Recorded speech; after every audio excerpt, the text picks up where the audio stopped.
Hello, in this video I want to show you how to fix FLT error on a Beko drying machine. And to do this, first thing what causes it is the dirty filters. So there's actually two different filters that you can find.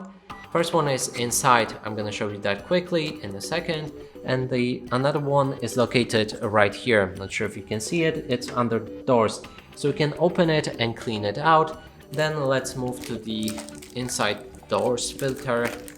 So we need to open the door, then put our two fingers inside and remove the first one. Clean it under some running water. Make sure not to damage this thing right here. And there's also another one right there. Also clean it and then try. If the error persists, then I recommend to call the technician. And that's it for this video. Hope you like it. Please consider subscribing to our channel, leave a like and a comment below.